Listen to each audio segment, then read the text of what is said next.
I won't forget that morning, not if I live to be 100. I counted the men as they marched out of the yard. They'd hardly slept for weeks. We of the CID had slept even less, but the nightmare that kept us awake was all the same nightmare. That's why we weren't surprised when the commissioner asked us up to the conference room for a bit of a talk. He'd talked to us plenty, we knew that.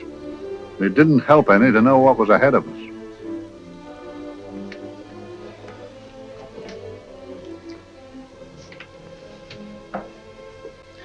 Must we have that window open, Gregson? Oh, shut it if you want to. Chief will be in enough of a temper without having a ruddy blast down the back of his neck.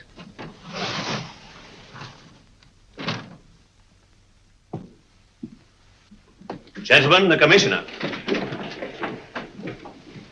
Stuffy in here. Be seated, won't you? Gentlemen, if you wish to know what able men you are, read any of the works of popular fiction that glamorize your achievements, but don't, I beg of you, read the daily papers. They might give you an inferiority complex. I hate to mention it, but we're confronted with a series of the most atrocious murders since Jack the Ripper. And in the meantime, the CID might as well be playing at shove-halfpenny for all the good we've accomplished. Now look. Here, here, and here. Each of these red flags scattered through the city stands for a woman brutally murdered, a woman's terror, a woman's death agony. These are no ordinary crimes. These are the works of a fiend who kills first and mutilates afterwards. A ghoul who hacks off a part of his victim body and carries it away with him, a loathsome souvenir of his butchery. 3 women murdered so far, and you haven't turned in one clue. You haven't given me one lead. Here you sit and wait for news of a 4th victim, with your arms folded.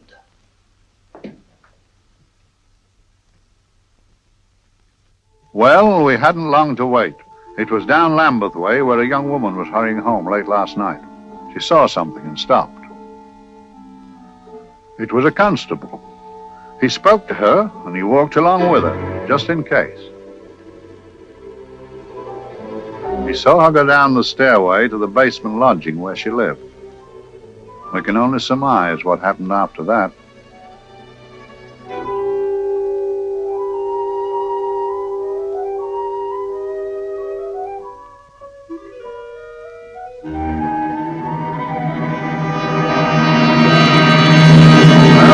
My pride in my pocket and went to see the man who'd so often helped out Inspector Lestrade and myself in the past, Mr. Sherlock Holmes.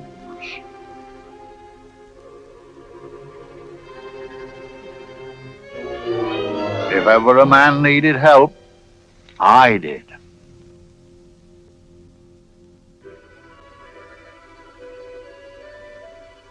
This makes 4, Inspector. 4 defenseless women here in the heart of London. And everyone with the right forefinger hacked off. Not hacked, Inspector Gregson. Cleanly, expertly severed. The work of a skilled surgeon. That's our only clue. Much about the age of my sister's girl. Is there no way of stopping this, Mr. Holmes? Yes. There's a way, somehow. The fiend that did this. I promise. I promise. We've nothing to go on. That's the rotten part of it. We can't get far without knowing the motive. Well, at least we know what the motives were not. It wasn't robbery, nor passion, thanks be, nor yet vengeance. Because they all came of totally unrelated families. Steady, Inspector, steady. Sorry, Mr. Holmes. I don't turn a hair when it's a bloke that can look after himself. A little slip of a thing like that. Yes, it's horrible. Come on, let's get a drink.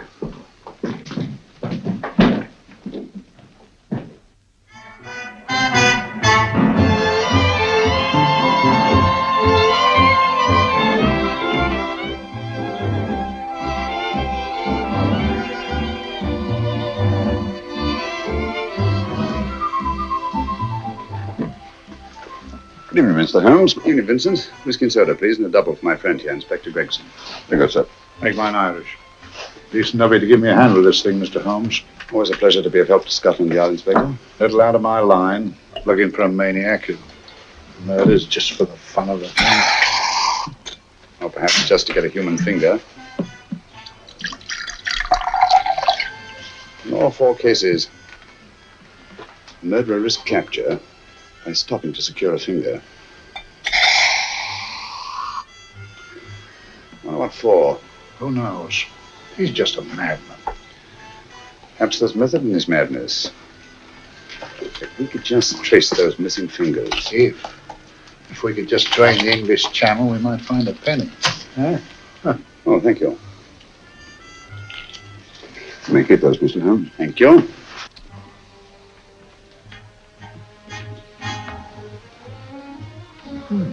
Sir George Fenwick, isn't it? Yes. Is that his daughter with him? Don't be so naive, Inspector. You know everyone, don't you, darling? Well, hardly. A week ago, I didn't know you. A week. How fast it's gone.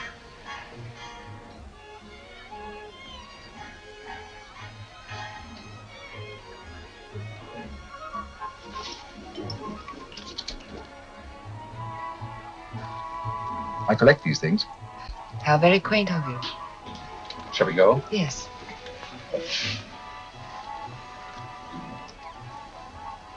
What are you looking at, Mr. Holmes? Looking at a very handsome woman. Not for want of the purple, but giving an excellent imitation. Would you like to come to my flat for a nightcap? Lovely idea. Yes, isn't it?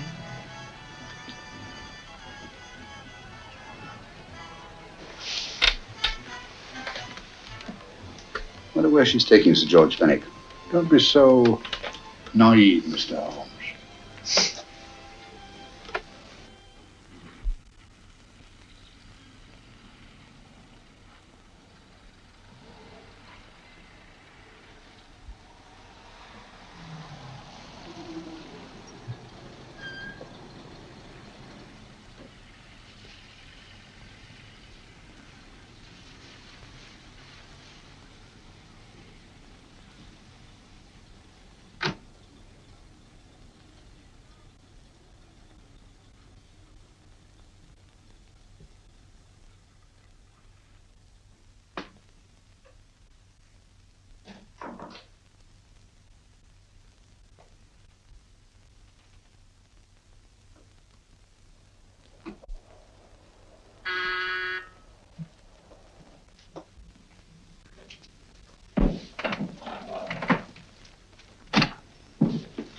Good evening, Mum. Hello, Grandon. Any messages? No, Mum. Thank you. Drinks, Grandon. One of your nice surprises. Yes, Mum. I say, you don't mean that... Grandon's a marvel, aren't you, Grandon? Yes, Mum. You wouldn't believe the things she can do. Ah, charming place. Delightful. Really? Do you think so? I'm so glad. Do sit down. Do you mind? Do I mind? What a question. I don't mind anything, really. Except not being with you. Now, you really don't want me to believe that, do you? Not too seriously. Good. We're both quite grown up, aren't we? Quite.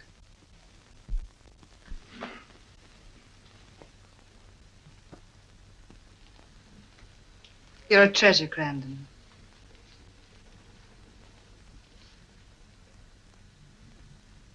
And lower the lights a little as you leave.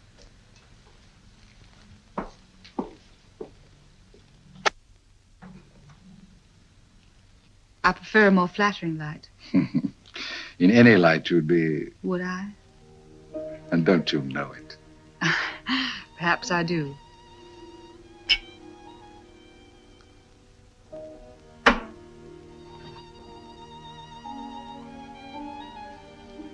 Oh, that priceless woman. You wouldn't believe it, but she's absurdly romantic. She loves dreamy music, and she thinks that we... But we do, don't we? Do we? Well, it's rather soothing, restful. Yes. And we all need rest at times. like tired children who played too long. You've played with wooden soldiers, I suppose. Funny. Hadn't thought of that for years. Toy boats were my special joy. Anything I could set afloat anywhere. Like this. And this. Toy boats sailing into the Never Never Land. The land of beautiful dreams. Look. Look, odd, isn't it, how the light is reflected? Little specks of light that move and move. Like stars on a slowly moving stream. You know, Holmes, I'm very sensitive to atmosphere. No? Yes, I can tell by the feel of this room there's been a murder committed here. It may interest you to know, my dear fellow, it was the other side of that door at the foot of the stairs that the poor girl was murdered. If only I could find it. Find what? The one thing these unfortunate victims have in common that might give us a motive for these murders. There must be something. Another Jack the Ripper, if you ask me, a homicidal maniac. No, Watson. In the case of Jack the Ripper, there was one thing in common. His victims were all from one walk of life, living in the same section of the city. In this case, the murderer chooses his victims from all walks of life and from different sections of the city. No, my dear fellow, this is not the work of a homicidal maniac. It's something infinitely more sinister. Give me the creeps. What on earth are you talking about? Watson, I'm convinced that these murders are only incidental to some larger and more diabolical scheme. That may be, but why the severed fingers? The answer to that question, my dear fellow, is our only hope of solving these mysteries. Dear sister, I am so happy. I had such a lovely holiday at Brighton with you and Alf. And I'm looking forward to being with you again. Poor little thing. Sort of raises a lump in your throat. I can picture her sitting here happily writing this letter. And I'm not bit realizing that she's shortly going to her death. Hello? Gregson. Oh, there you are, Mr. Holmes. I've been looking for you everywhere. What's happened? Murder in Edgware Road, not half an hour ago. Woman? Yes. And the right forefinger cut off clean.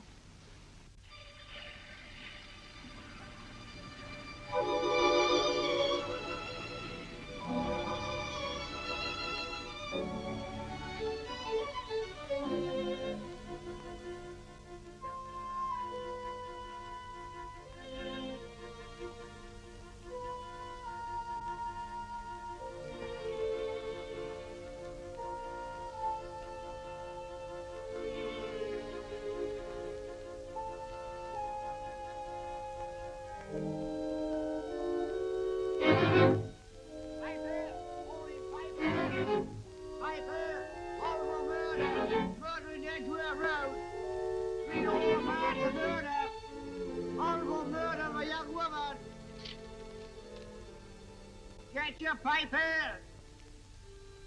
All for murder, papers, all about the murder. Morning papers, all about the murder. Papers, horrible murder. Another young woman found murdered, papers here. Horrible murder, papers, papers, read all about it. Get your papers, murder in Edgware Road. Horrible finger murder. Shocking murder, murder in Edgware Road. Horrible murder of a young woman. Read all about the murder.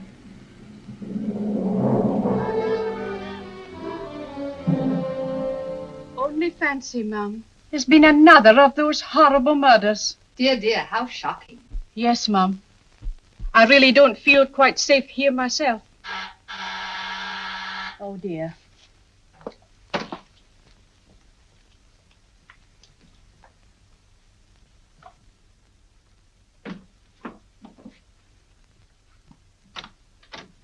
Why, Sir George! I must see Miss Marlowe at once. I don't know if she... I must see her. Where is she?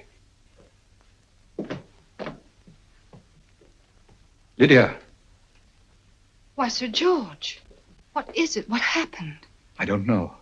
You'll have to help me. You've got to help me. But I don't understand. Listen, I woke up a few minutes ago in a cheap boarding house off Edgware Road. I don't know how I came there. I don't know when. The last thing I remember is being here with you. Calm yourself, Sir George. When did I leave here? Well, it was about It was 10:45, Mum. Precisely. You seemed, forgive me, just a little distressed. Detached, not interested. I thought I'd said something to offend you. I don't remember.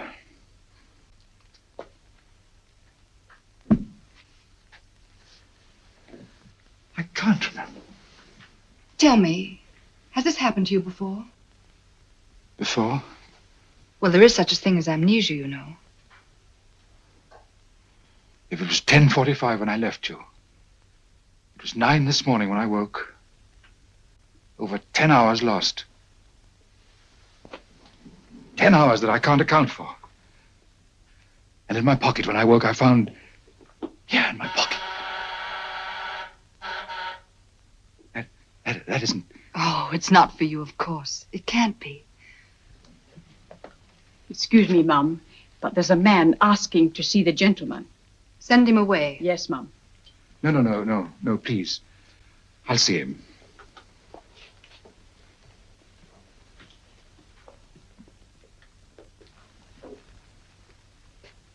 Well? Delightful room. Not much like the place you woke up in this morning. You followed me here? Yes. Are you a detective? Oh, no. Quite the contrary. Don't be afraid, Sir George. You know my name? Oh, yes. A very old and highly honored name. And being the bearer of such a name, and also a very wealthy man, I thought you might care to possess yourself of this trifle. Rather than let it fall into the hands of the police.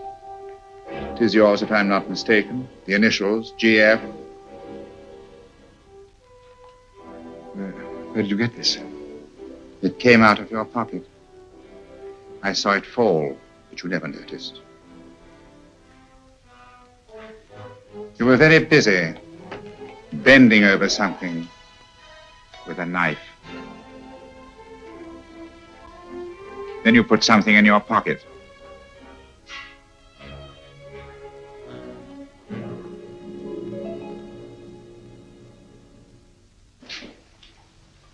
Come along, Holmes, come along. How many more times must I tell you? You're missing a treat. This is delicious. Little jam tarts to follow. Aren't you tempted? You and your flesh pots. They tell me that fish is good for the brain.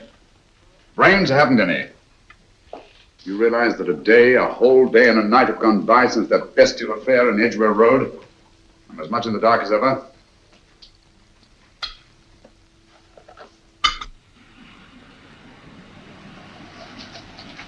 Hello, here comes a client, unless I'm very much mistaken.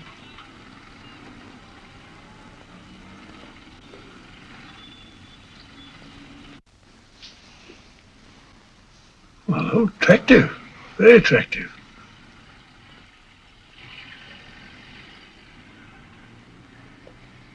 Obviously, she left home under the stress of some very great emotion. How do you know that? She isn't wearing any gloves. A startling omission in a young lady of fashion. Well, she didn't put her coat on. Open car, too.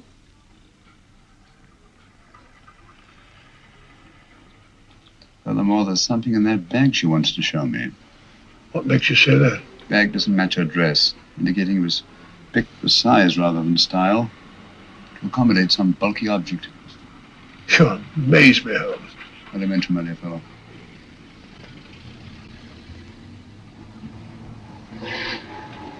Well, that's interesting. What is? A cab, turning at the empty house. Wonder why he followed her here. Oh, wouldn't you? Quite possibly with glasses.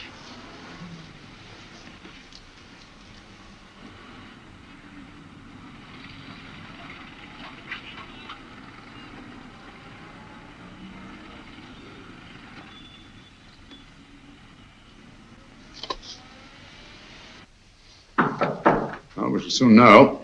Yes, Mrs. Hudson? It's a young lady, sir. Most urgent. Ask her to come in. Go right in, miss. Mr. Holmes? Yes, this is my friend, Dr. Watson. How do you do? How do you do? Mr. Holmes, you must excuse me, please. Yes, well, won't you sit down? Come along. May I? It's quite all right. Thank you.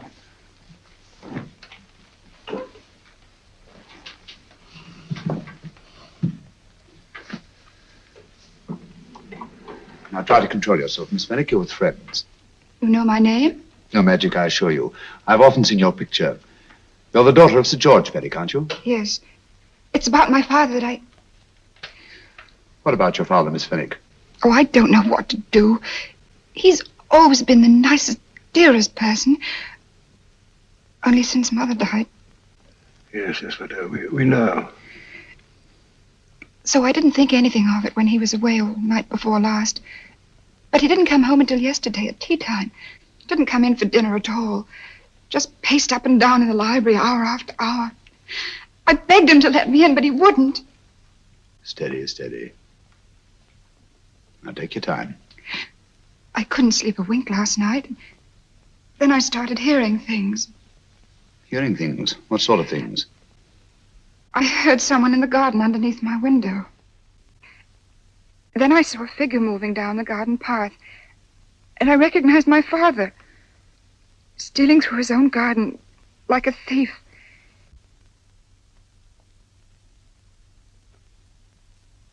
He had a spade in his hand. And he stopped by the greenhouse where he started to dig. This morning, at daybreak, I stole out into the garden and found this.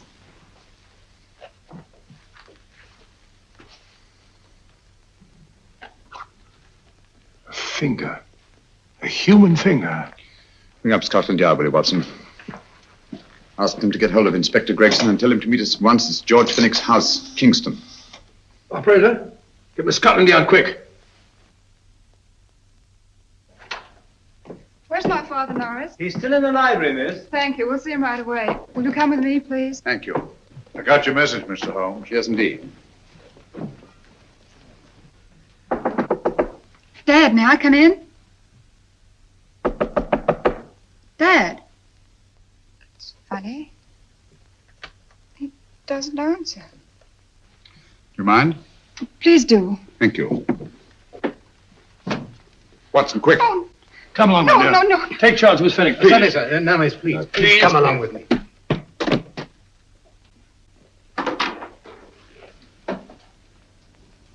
Dead? Yes. What do you make of it, Doctor? Shot in the back between the second and third ribs. The bullet undoubtedly penetrated the heart. Look at the powder marks on his coat. I was afraid of this. What do you mean? Don't you remember the man in the cab who followed Miss Fenwick to Baker Street? Well, you don't think he had anything to do with it, do I you? think it's reasonable to assume that he tipped off someone that I'd been sent for. Sir George has obviously been murdered to keep him from telling me what he knew. What was the weapon used? Small caliber revolver, point blank range, by the look of the wound. The murderer came in through those French windows. The mud from the garden he brought in his boots. Sir George must have surprised the intruder. Passed the room to him here. What follows we can't tell. But from the location of the wound, I'd say that he turned his back for a moment, and as he turned, the muzzle of the revolver was placed between his ribs and one muffled shot fired. And you mean to say he kept on going, even after he was shot? There's no doubt about it. Look there. The trail of blood leads us back to the desk. Something Sir George was after. Something. I know. He was trying to summon help, poor chap. I don't think so, Watson. There's the bell pull by the fireplace. No, you'll notice from the trail of blood that Sir George made straight for this desk here. I wonder. There was something he was desperately anxious to get. Hello. His right hand's clenched. That's perfectly natural. Death agony. The left hand lies open. Why only one hand clenched in the death agony? The right hand, the hand nearest the desk. Please note that. If Sir George took something off this desk, something so important that he spilled his last drop of blood to get it, I want to know what it is.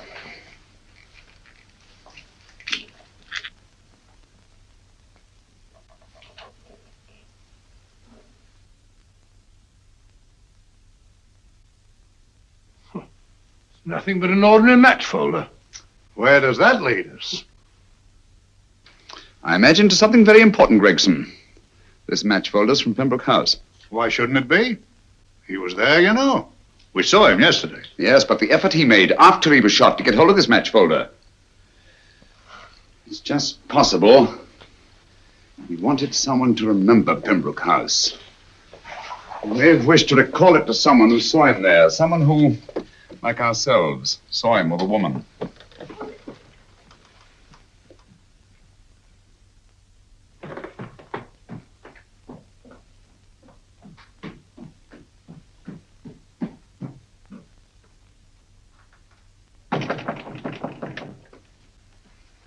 Come in. Oh, Dr. Watson, this came by hand for Mr. Holmes not 10 minutes ago. Thank you, Mrs. Hudson. That would be the report from Sir George's bank. Report from Sir George. Oh, really? Don't you remember his daughter told us that he'd just closed his account? Had it looked into at once.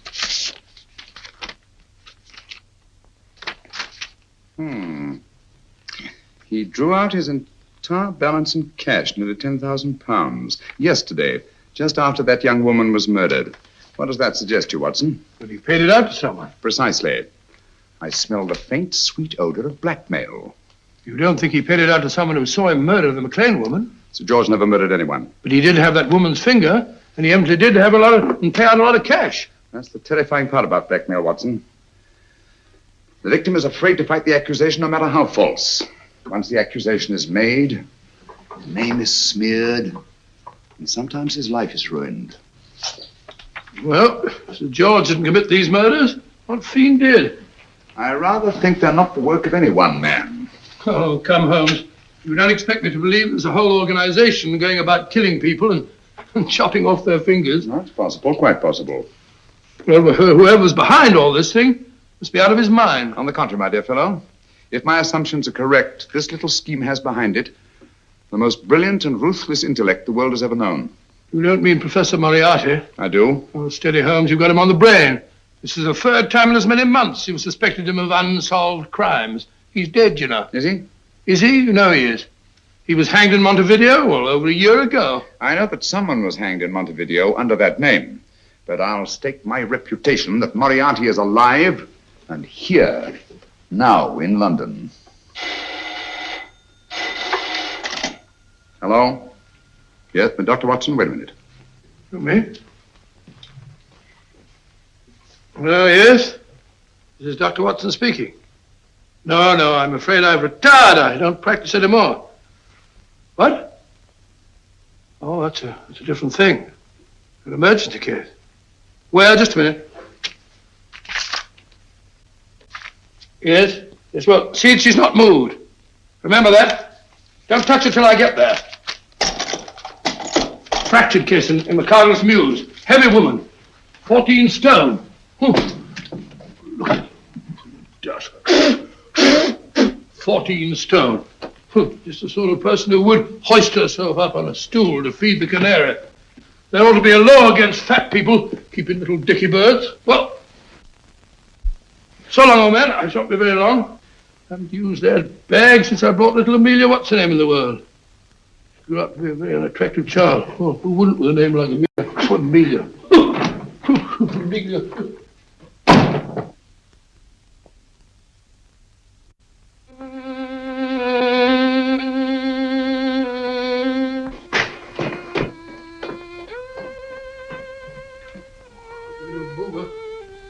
People so stupid about accidents.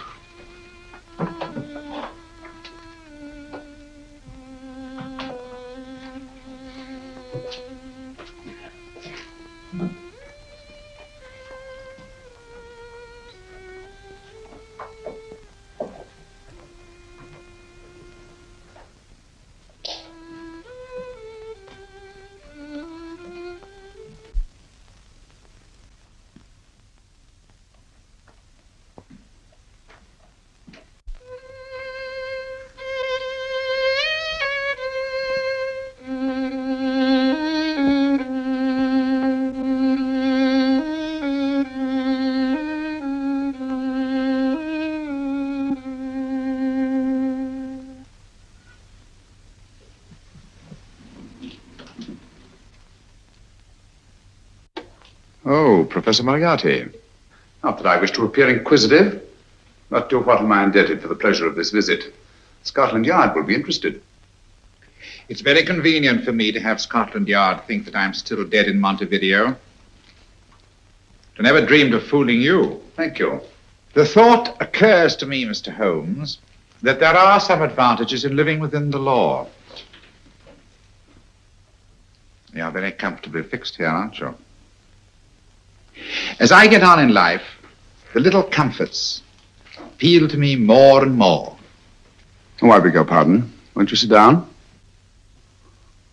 Thank you.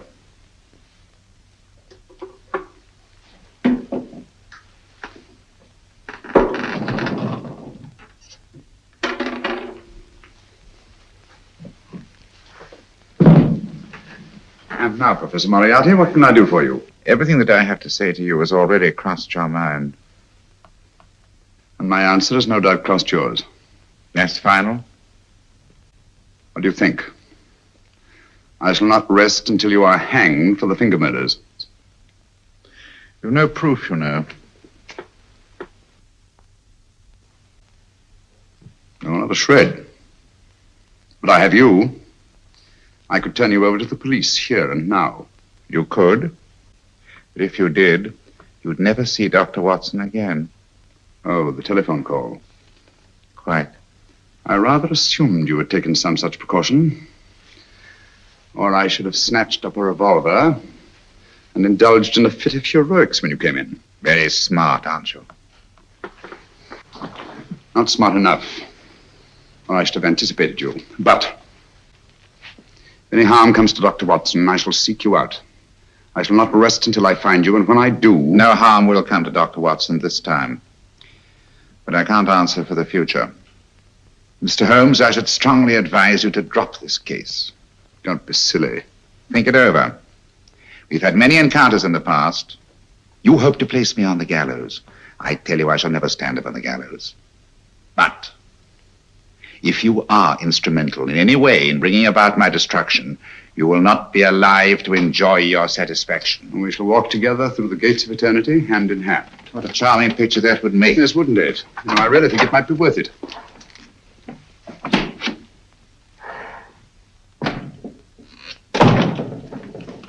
Shoelaces, Governor? Tuppence a pair. And strong enough to hang yourself. How many more times must I tell you I don't want your filthy shoelaces or your company? Shoelaces, Governor? Blasted impertinence. Run along, my good man, or I'll give you in charge. Shoelaces, Governor?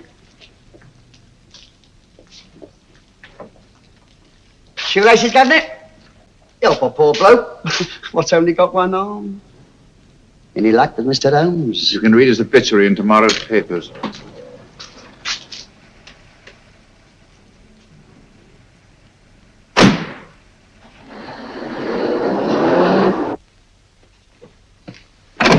Oh, there you are, Watson. Come in. I was, just going out to look for you. Look for me what for? Suppose you don't think I know my way about. Well, you're right, I don't. Blast all practical jokers anyhow. Know where I've been? On a wild goose chase. Exactly. There's no such number in McCardle's Muse. Some fool's idea of a joke. Did you see anyone? No, nobody especially. Only a whining old idiot selling bootlaces. Persistent beggar, wasn't he? Stuck to you like grim death. Huh? How do you know?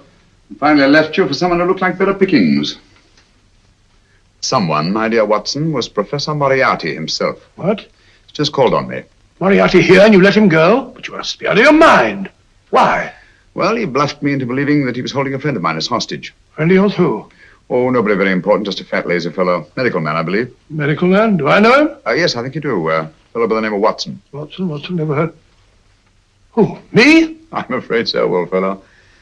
Your street hawker's job was to do away with you in a certain contingency. And you let Moriarty go?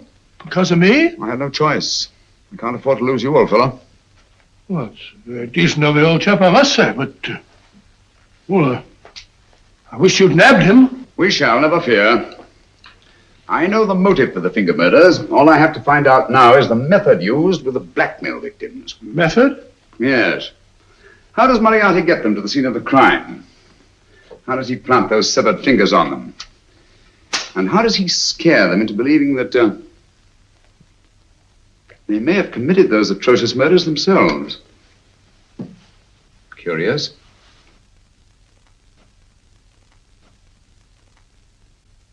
Very curious. Huh? Curious? What's curious? That window in the empty house across the street. First floor front. Huh? What's wrong with it? It's open. Why shouldn't it be open? Well, it wasn't open half an hour ago. I'll stake my life on that. Well, it's not our business. Let it stay open. I wonder if you'd go over, old fellow, and see what's the matter. Trespassing. Against the law. Very well, I'll go myself. Oh, well, if you're going to put it like that, ridiculous waste of time.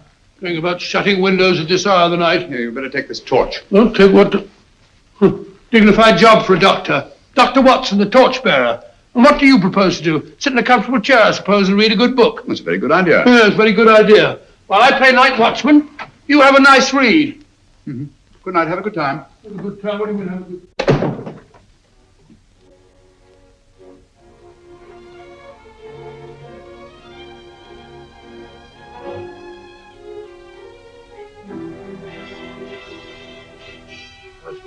I got everything.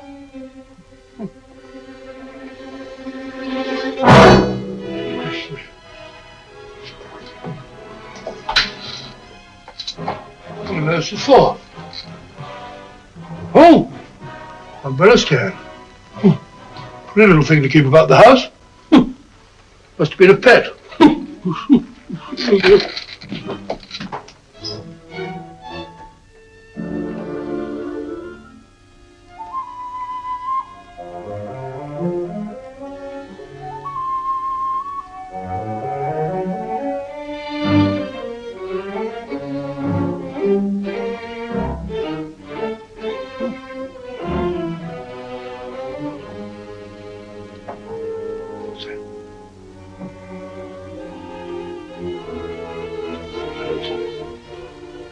Rat rubber. This was oh.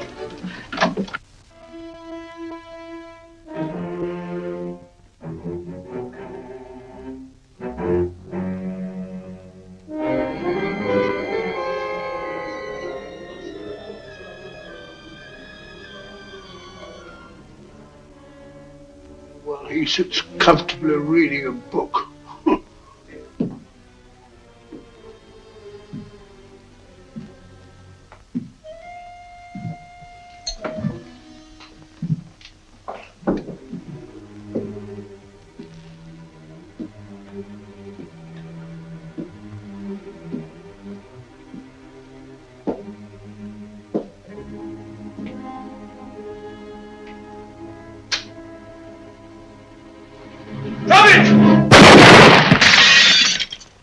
He killed Holmes!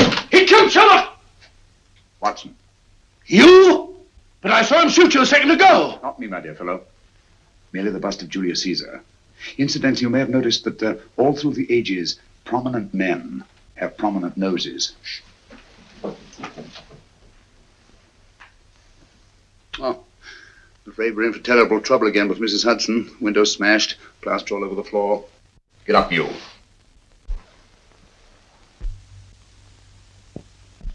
Corporal Williams, Middlesex Regiment. Discharged from the army as physically unfit. Yeah. Papers seem in order. Now, Corporal Williams, you've seen service in the Far East, haven't you? The East? I thought so. Look at his complexion, Watson. Yellow as saffron. He's been taking atabrine. Cure for malaria. Sniper, aren't you? Sniper. Why did you try to kill me? I had to kill him. I had to. Oh, snap out of it. Stop it, Watson. He's shamming. No, he isn't. Who told you to kill me? She told me. She told you? She told me I couldn't miss. Well, luckily you did miss, you murderer. He isn't a murderer, Watson. Listen, Corporal Williams. She told you you had to do it, didn't she? I had to do it. I've got it, Watson, I've got it. Got what? The method used in the finger murders. Well, what is it? Hypnotism, my dear fellow, hypnotism. And it wasn't against his nature, that's the devilish part of it. They picked a man for their purpose whose job was sniping. Who are they? Professor Moriarty and his finger murderers. Williams spoke of a woman. I think you'll find that she asked him home tonight for a drink. Nice quiet rooms, soft lights, music. You've got it all pat, Mr. Holmes. What's the lady look like? Oh, up 30, nice figure, blonde, lustrous eyes. Oh, really? Got a phone number? Oh, so? Williams will give us her address.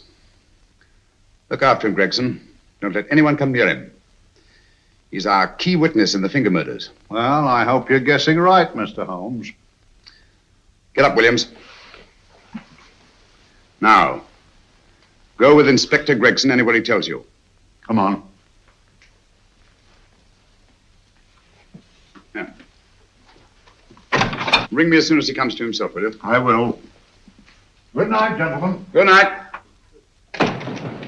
Well, if you believe that fellow Williams was hypnotized, I suppose you think Sir George Fenwick was hypnotized too. Yes, I'm quite sure of it. Have a cup of tea? Thanks, old boy. Nothing to eat. Well, why didn't these people make Sir George do the murder himself? Because they didn't want to get him hanged. They wanted to blackmail him. Well, who do you think the actual murderer is? One of Moriarty's gang. A diabolically simple technique. Kill a woman. Yes, but why cut off the fingers? My dear fellow, don't you understand? The severed finger is what links the blackmail victim to the murder. He wakes, finds the grisly thing in his pocket. He doesn't know how it got there. He's no idea that he's been hypnotized. For all he knows, he may have committed the atrocious crime during some dreadful lapse of sanity. In that state, when he's utterly demoralized, the blackmailers take over. Is that it? Undoubtedly. You see, they swear that they saw him commit the murder. And being human, the victim will pay anything rather than stand trial on a charge that will make his very name loathsome. Oh, it all fits in if you believe in hypnotism. The only possible explanation. You think the hypnotist is that woman with the blonde hair, the lustrous eyes, the woman you invented? I didn't invent her. I saw her. What on earth are you talking about? That woman, my dear Watson, was with Sir George when he left Pembroke House. I saw her there. I shall see her again, and Williams will lead me to her. That's why it's so important to keep him safe. He will identify her.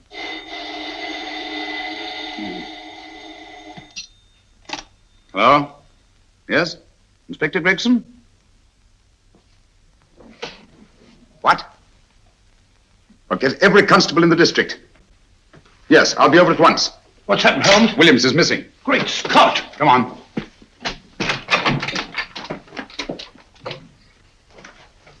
Lorry crashed into Gregson's car. During the confusion, Williams disappeared. Escaped, eh? No, kidnapped. To keep him from talking when he came to. You don't think that Moriarty... Moriarty? Anything is possible.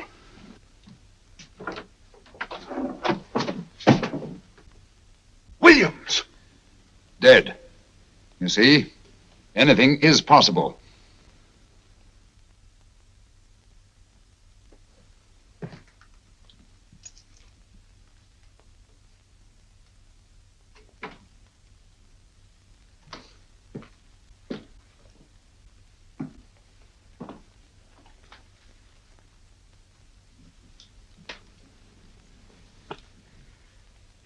Oh, good morning, Professor Moriarty. You startled me. I'm dressing another dolly, a dear little nurse. Is there anything wrong with your finger? Just a splinter. Nasty thing, splinters. Most trying. One can't be too careful, but I'll get it out for you. I have the very instrument to help you. Sharp enough to split a hair. Put those tools away until they're needed. But they're not tools, sir. They're instruments. Put them away. Is Lydia in? Yes. But really, you should let me.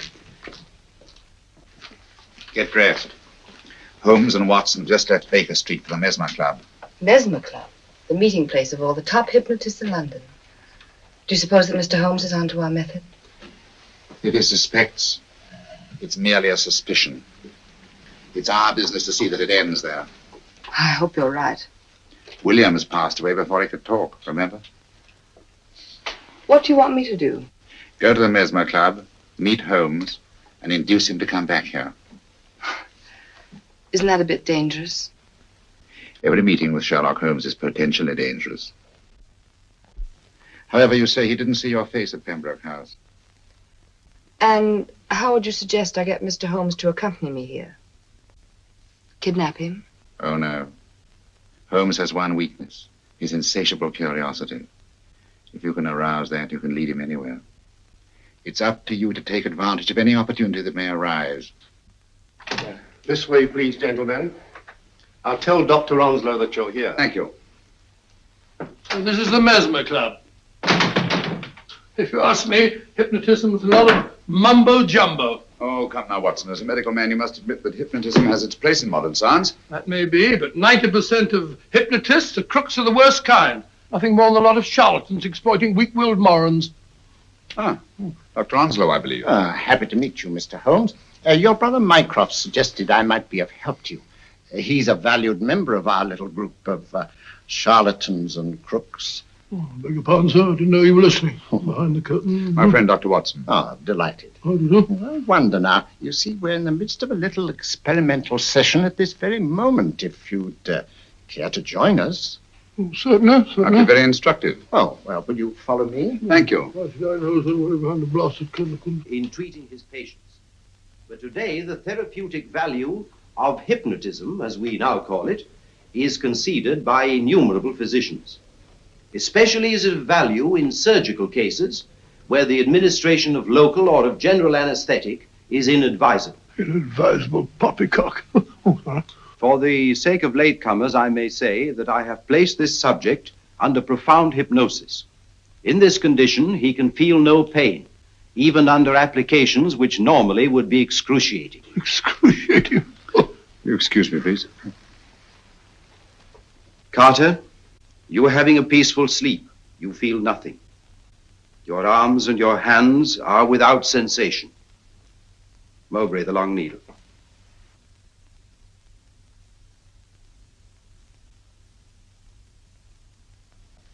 Carter, give me your right hand.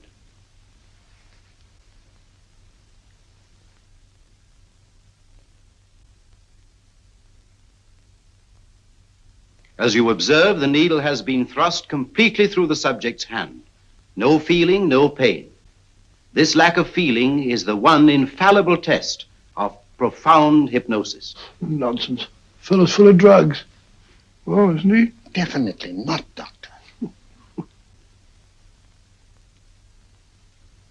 Wake up, Carter, wake up. You feel well and rested, remember. No pain anywhere. Wake up, wake up. I say, when are you going to begin? All through, Carter. Stand up. This way, sir. And, are these all the people that come here? Oh, no. Others keep dropping in all the time. I suppose it's all right for those who believe in it, but of course, I'm a professional man myself.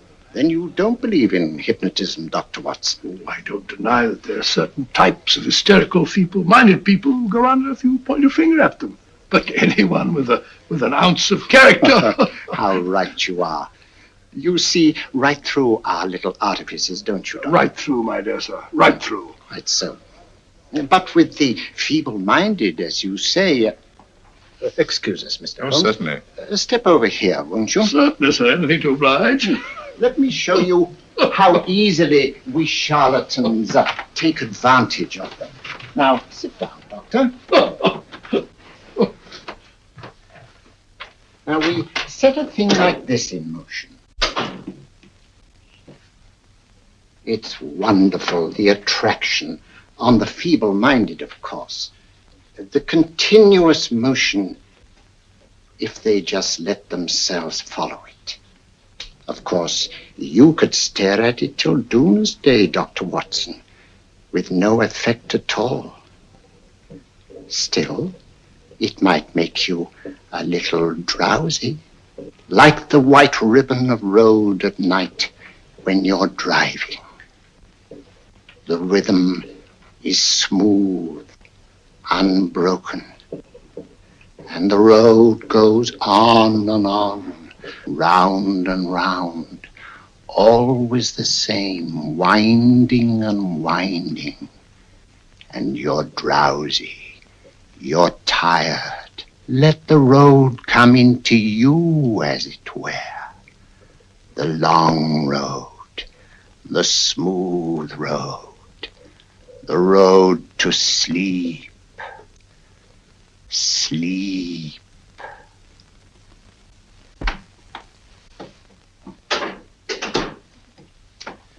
Open your eyes. Stand up. Turn around. And now, Dr. Watson, you're on a holiday in Scotland. The country is amazingly beautiful. We're coming to a stream. It isn't deep.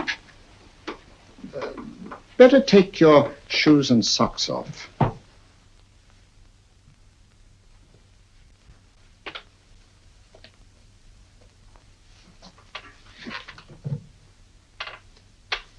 Roll up your trouser.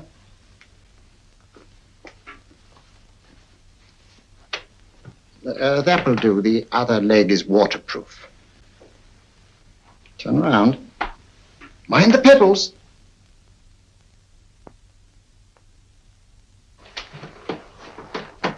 Sit down.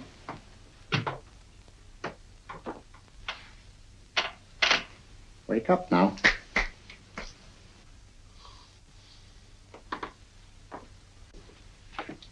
There, I see. What did I tell you? It didn't work with me. Why, nobody with an ounce of character.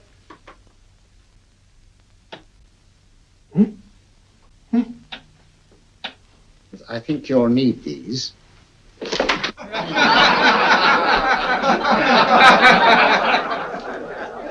Something to laugh at? Watson, she's here. Oh, woman you're looking for? Yes, I'm going to meet her. Perhaps I can induce her to take me to Moriarty. Do you think it's wise, Holmes? It may not be wise, but it's essential. After all, I've held me on with Moriarty in the past. But isn't it dangerous? She might be a hypnotist. If my will isn't stronger than hers, I deserve to be hypnotized. I feel I must protest, Dr. Onslow. I was told this was a gathering of serious students of a great science, and I find myself in a company of buffoons. Oh, my dear madam. Elliots and Esdale brave. Were those men martyrs for the truth, that you may laugh over your childish, cruel tricks? I must say I'm in complete agreement with you, madam. This was most unnecessary performance, Dr. Onslow. Beg your pardon, sir. My name is Holmes, Sherlock Holmes. At your service, madam. Thank you, Mr. Holmes. I'm afraid I've created a rather embarrassing situation. But you see, I'm interested in the serious study of hypnotism. So am I, too. Perhaps we have something in common, Mr. Holmes. Perhaps we have. Would you join me for a cocktail at Pembroke House? I should be delighted. Good.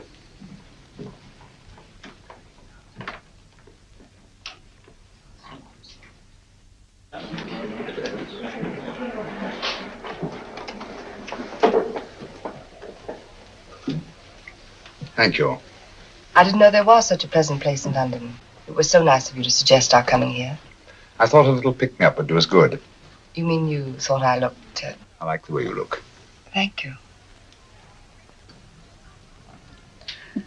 I suppose I did lose my head a little at the Mesmer Club. But you see, hypnotism is almost a religion with me. I know so well what it can do to help, heal.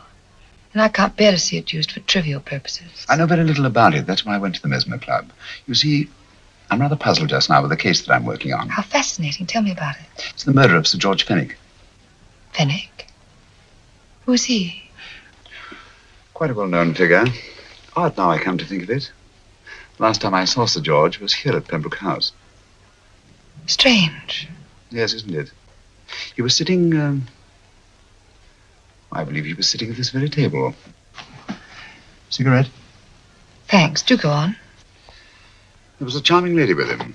He was lighting a cigarette.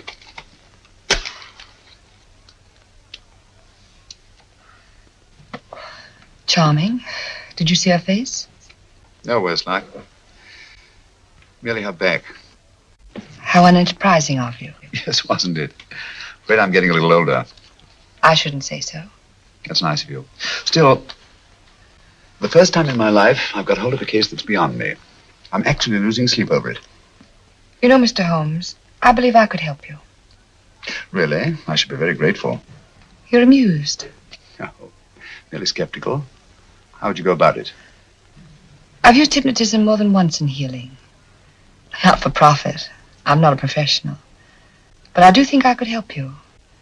If you'd care to... I can't think of a pleasanter experience.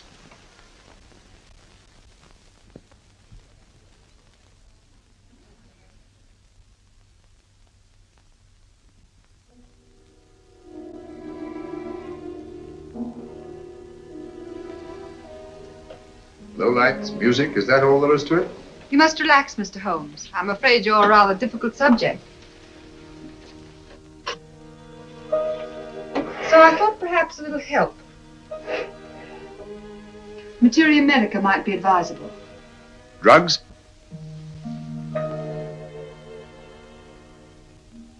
No, I'd rather not, if you don't mind. As a matter of fact, I'd rather not myself. But Schrenk-Notzing he practiced in Munich, you know. Believed it the best means for difficult subjects. Do you mind? Well, as a matter of fact, I don't approve of sedatives. Just as you wish. We don't have to go on with this at all, you know. Wait a minute. Wait a minute. All right. I'll take a chance. It's really quite harmless. What is it? Cannabis japonica, an oriental soporific. You'll need water.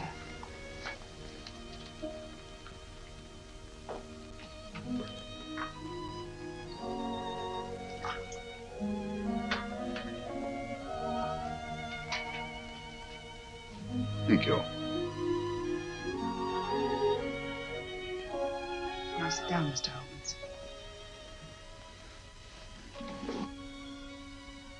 You'll feel yourself growing drowsy.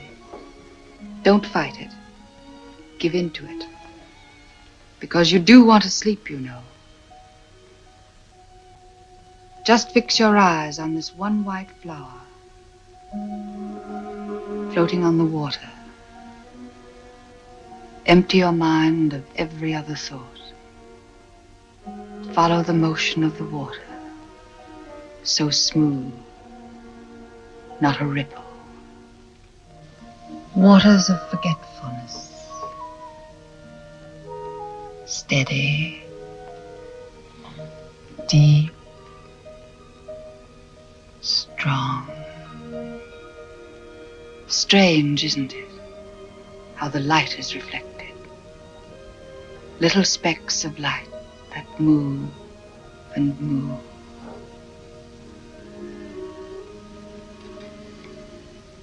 It's restful here. It's peaceful. It's friendly. And you're very close to finding what you're looking for. You'll find them soon now. The guilty ones. When you're rested, gentle waters closing over you. Steady, deep, strong, drawing you down, down, down.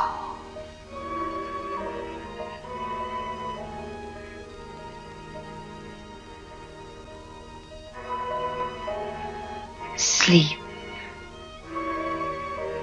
Sleep. Sleep.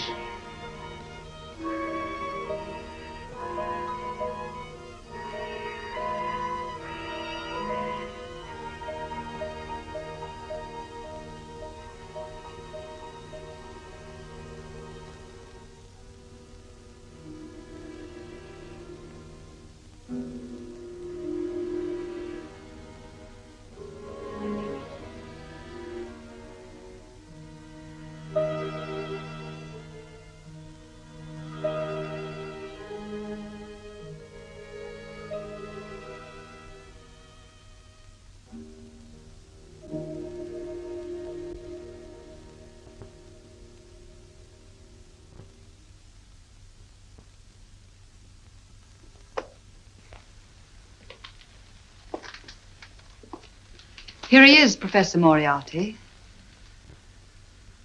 Stand up, Mr. Holmes.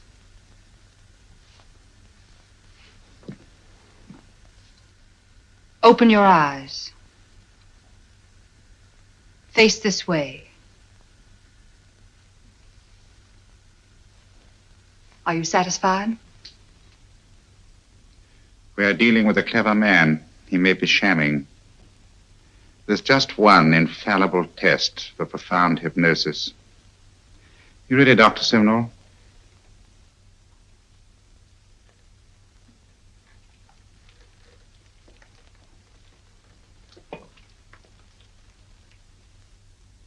That will do, Doctor. He couldn't fake insensibility to the knife. I congratulate you, Lydia. Turn round, Mr. Holmes. Now walk to the desk.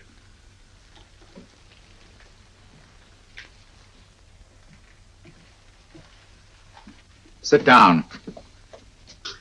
Take that pen and write what I tell you to write. I have at last found a case which I cannot solve.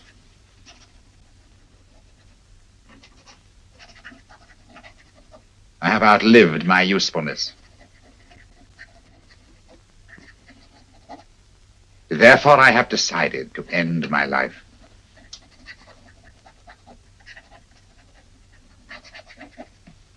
Sign your name. Now blot it.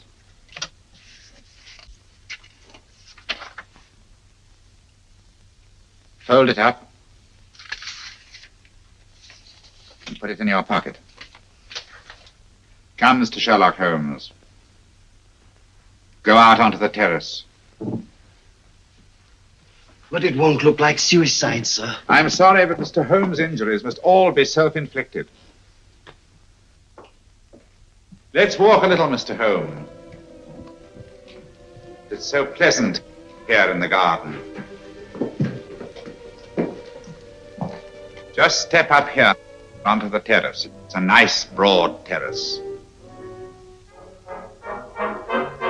Now turn to the left and walk slowly to the end of the terrace.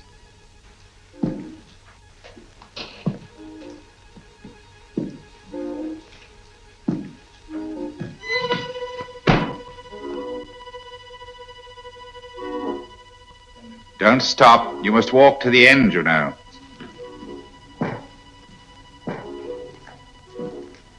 The end leads to an open doorway. You can pass through it in perfect safety. In the room beyond the doorway, you'll find what you've been looking for. Must you drag this on? This is the moment I've been anticipating for a long time, my dear. Go on, Mr. Holmes.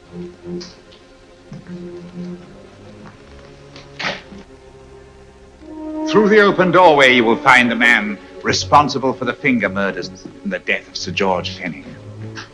Professor Moriarty. Holmes! Stand still! What a beautiful view, Watson. I'm quite enjoying it. No, you're not. You're hypnotized. You're under a spell. Stand still. Don't move. Steady, Holmes. Steady does it. Stand perfectly still where you are. Nonsense, Watson. You don't know what you're doing. Of course I know what I'm doing. You mean you're not hypnotized? Certainly not. Then get off the wall, you idiot. Oh, look out! Holmes! Dear fellow. What were you doing up there? Holding the fort until you arrived. What kept you? Well, I ran into a spot of trouble on my way to Scotland Yard. I was arrested for exceeding the speed limit. Your luck seems to hold, Mr. Holmes. I'd hardly call it luck, Professor. You see, I substituted a drug of my own for the one that this dear lady pressed on me. You are clever, aren't you? A drug that, although it leaves the subject conscious, renders him quite insensitive to pain. That accounted for my lack of reaction to Dr. Simnel's knife. Well, Gregson, quite an impressive haul. Even Inspector Lestrade himself couldn't have done any better. Thanks, Mr. Holmes. Take him away. All right, put her in the van. I was right, Mr. Holmes. You are a difficult subject. Thank you. And now, Professor, our score is settled. Au revoir until I see you on the gallows. The rope has not been made that'll go around my neck. Come on.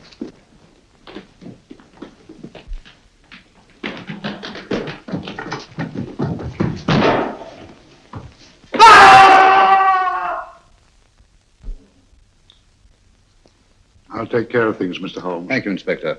Come on. An evil man, Holmes, but what a horrible death. Better than he deserved. What are you thinking of? I'm thinking of all the women who can come and go in safety in the streets of London tonight.